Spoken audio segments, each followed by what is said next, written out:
একটা চরম বাস্তব কথা। জীবিত অবস্থায় যতক্ষণ তোমার এ দেহে প্রাণ আছে, যতক্ষণ তোমার শ্বাস প্রশ্বাস বইছে, ঠিক ততক্ষণ অবধি তোমার সমস্ত শখ, আহ্লাদ, স্বপ্ন, মনের যা কিছু আশা আছে তুমি পূর্ণ করতে পারবে। তোমার মৃত্যুর পরে তোমার কোনো স্বাদ কিন্তু পূর্ণ হবে না। তুমি কিন্তু মৃত্যুর পরে তোমার কোনো স্বপ্নই পূর্ণ করতে পারবে না। অনেক সময় অনেক মানুষ আছে যারা জীবিত অবস্থায় ঠিক করে রেখে যায় যে আমার মৃত্যুর পরে কী কী করা হবে, আর সেই নির্দেশগুলো তাদের কাছের মানুষদের দিয়ে যায়।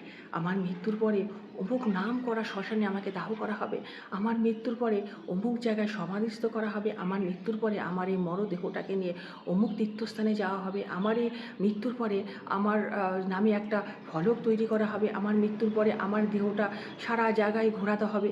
এই যে কিছু নির্দেশ তারা দিয়ে যায়, কেন দিয়ে যায়?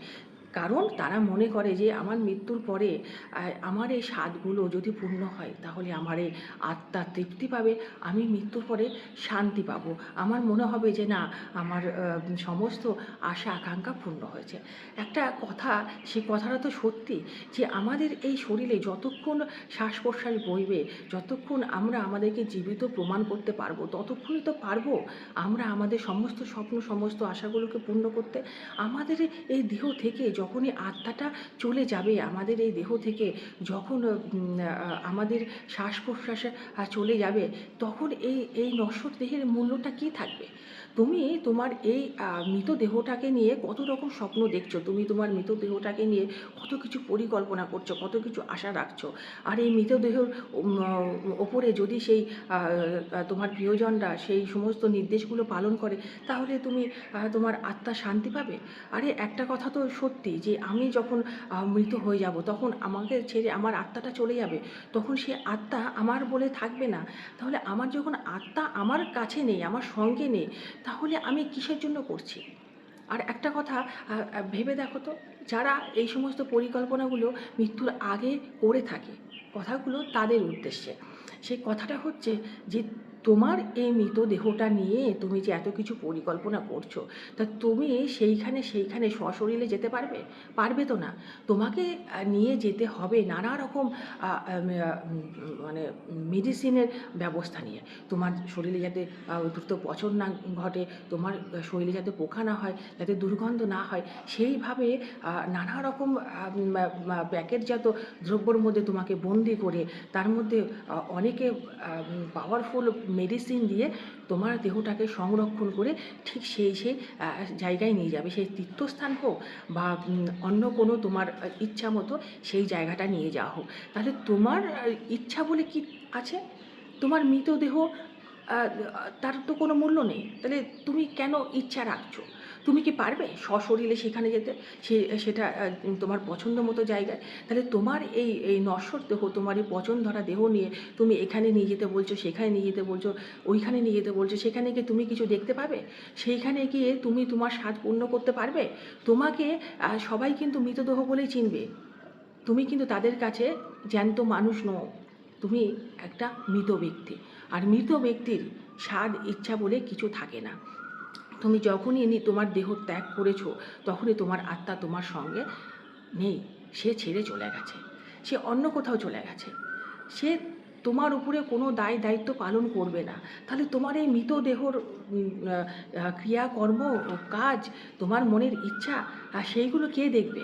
কেউ দেখবে না। কিন্তু তোমার এই নশ্বর দেহটা কিন্তু কোনো মূল্য নেই, কোনো কিছু ধরা ছোঁয়ার বাইরে, সে তার ইচ্ছা বলে কিচ্ছু থাকে না। যারা মনে করে যে আমার মৃত্যুর পরে আমার দেহটাকে নিয়ে এই করবে সেই করবে, সেই মতো নির্দেশ দিয়ে যায় তার কাছের মানুষদের কাছে, হ্যাঁ, তার এই দেহটার কী মূল্য আছে? তোমার যদি কোনো রকম স্বাদ থাকে, ইচ্ছা থাকে, কোনো তীর্থস্থান বা কোনো পছন্দ মতো জায়গায় তোমার যদি মরদেহটা নিয়ে গিয়ে সেখানে দেখিয়ে নিয়ে আসে, তুমি কি চোখটা মেলে দেখতে পাবে? না তুমি কি সেই জায়গাটায় দুদণ্ড তুমি সুস্থভাবে থাকতে পারবে? তোমার শরীরটাকে বয়ে নিয়ে গেছে কেউ সংরক্ষণ করে, তোমার একটা পচন ধরা দেহ সেইখানে বয়ে নিয়ে গেছে, সেখানে দুর্গন্ধ ছাড়া, সেইখানে দূষিত আবহাওয়া ছাড়া আর কিচ্ছু বইবে না। তাই তোমার যদি কোনো রকম স্বাদ, আহ্লাদ, শখ বলে কিছু থাকে, জীবিত অবস্থায় তোমার যদি আত্মাকে শান্তি দিতে চাও, জীবিত অবস্থায় তুমি যদি তোমার স্বপ্নকে সার্থক করতে চাও, তোমার মনের সমস্ত বাসনা যদি পূর্ণ করতে চাও, তোমার দু চোখ দিয়ে যদি কিছু দেখতে চাও, যদি ভালো কিছু দর্শন করতে চাও, তাহলে তুমি জীবিত অবস্থায় যাও। তখন তোমার আত্মা তোমার সঙ্গে থাকবে। তুমি তখন এটা মনে করতে পারবে যে না, আমার আত্মাকে এটা দেখিয়েছি, আমার আত্মাকে এটা প্রদক্ষিণ করিয়েছি, আমার আত্মাকে আমি এটা দিয়েছি, সেই জন্য আমি শান্তি পাচ্ছি। যখন তোমার কাছে তোমার আত্মা নেই, যখন তোমার শরীরটা একটা মরদেহতে পরিণত হয়েছে, তখন তোমার ইচ্ছা, শখ, শান্তি, স্বপ্ন বলে কোনো কিচ্ছু থাকতে পারে না।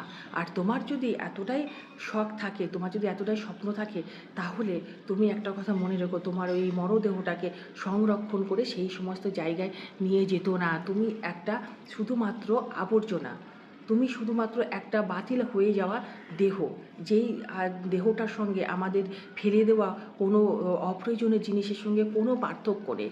তাই আত্মা যখন আমাদের ছেড়ে চলে যায়, তখন আমাদের এই দেহের, আমাদের এই শরীরের কোনো রকম মূল্য থাকে না, তার স্বাদ আহ্লাদ বলে কোনো কিছু থাকে না। হ্যাঁ, আমাদের নিজের মানুষরা, কাছের মানুষরা আমাদের ভালোবেসে তারা যেটুখানি করে, তারা শুধুমাত্র শান্তি পাওয়ার জন্য করে, তাদের স্বপ্ন পূরণের জন্য করে, তাদের মনের ইচ্ছা পূরণের জন্য করে। কিন্তু মরদেহর ইচ্ছা পূরণের জন্য কেউ কখনো কোনো দিন কিছু করতে পারেনি। যেটা মনে করে যে আমার মৃত্যুর পরে যা যা স্বাদ ছিল আমার আপনজনরা পূরণ করেছে, শুধুমাত্র তাদের তোমাকে দেওয়া কথা রাখার জন্য তারা এই কাজগুলো করে শান্তি পাচ্ছে। তারা মনে করছে আমরা সৌভাগ্যের কাজ করেছি, একজন মৃত ব্যক্তিকে আমরা সম্মান জানিয়েছি, ব্যাস এইটুখানি। তোমার কিচ্ছু থাকে না। মানে আমার মৃতদেহর কোনো ইচ্ছা বলে কিছু থাকে না, আমার মৃত্যুর পরে আমার আল্লাহ স্বপ্ন বলে কিচ্ছু থাকে না। যা থাকে সেটা মাত্র জীবিত অবস্থায়।